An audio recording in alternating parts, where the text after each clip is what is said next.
So I read through that and was just really shocked and surprised and wondering how I had never heard anything about that before. No, I don't. Women, in general, women are not being informed. And what I'm suggesting is that sometimes the doctors just don't think about it as an issue. You know, that is almost pathetic that I don't really know. Probably an issue of a lot of people is that they don't really understand how it works. They may know that it helps you not to get pregnant, but they may not necessarily know like the background health information about it. I don't know. Has something to do with hormones, and I've been told that it tricks your body thinking that you're pregnant already. Yeah. That's pretty much it. And I was never told by any doctors anything. And I think that's part of the reason that there's so many healthcare professionals that don't know about this debate, this controversy, this theory.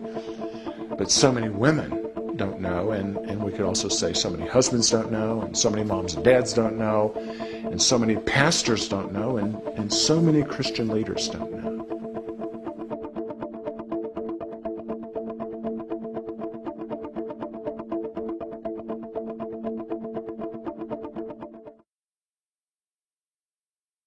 I heard about it from my partner. I was practicing in Kissimmee, Florida, a little town near Orlando.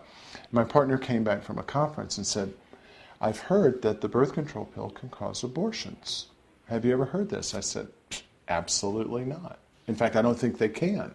And he said, well, here's some literature. Why don't you read it? So I read it, studied it, and I came back to him and I said, his name's John Hartman. I said, John, I think this is a bunch of rubbish. And he said, well, why don't you prove it? I guess it stops the female from the egg with the sperm to fertilize. I can't say I really know for sure how birth control works. I know it has something to do with adjusting your hormone levels, but beyond that I'm not really sure how it works. I haven't gotten pregnant, so I guess that it works to the best of my knowledge.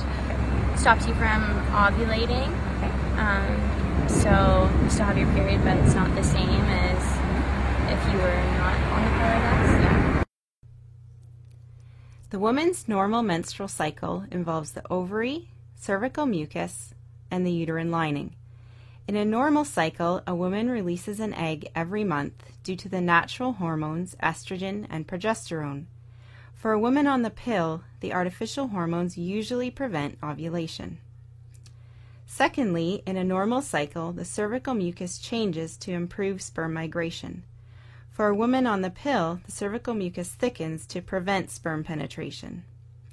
Thirdly, the natural hormones in a normal cycle cause the lining of the uterus to build up in preparation for a newly conceived child to implant. For a woman on the pill, the artificial hormones cause the lining to shrink and do not allow it to mature properly. So if the first two mechanisms of the pill fail and the woman does ovulate and conceive, implantation of a new child may be hindered, which would be an abortion. Many medical textbooks, pharmaceutical manuals, and government resources include the third mechanism.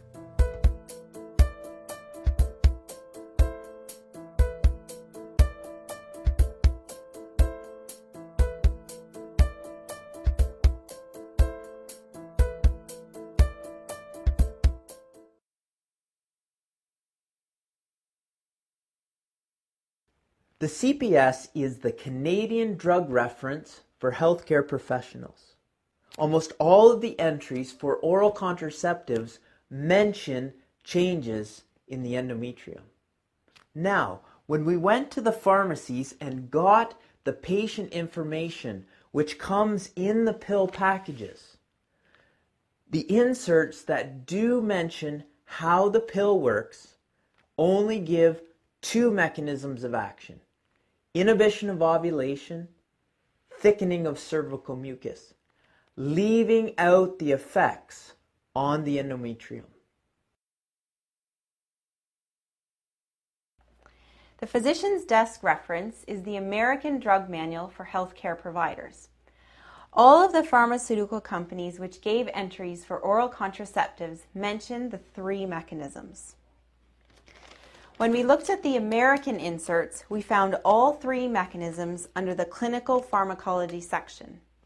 However, in the information for the patient section, there was no mention of how the pill works. That when we were doing our research, we found that in the physician's desk reference, every birth control pill is required to print the mechanism of action, how the birth control pill works. And the PDR says there's three mechanisms. One, decreases ovulation. Two, thickens the cervical mucus. Three, alters the endometrium so that implantation is less likely. But what about the handouts that are given to women that are also required by the Food and Drug Administration? When we did our study, all of the birth control pills except one excluded that information. They said decreases ovulation, thickens cervical mucus. But in the information given to women, it did not say that the endometrium could be altered. We wrote every one of those companies as part of our study. None of them gave us an answer. Since then, those handouts have been changed, but not for the better. Now, none of them, to my knowledge, none of them mention any of the effects in the patient education. They ignore it. And I think that's part of the reason that not only so many healthcare professionals, but so many women just don't know about this issue, about this controversy.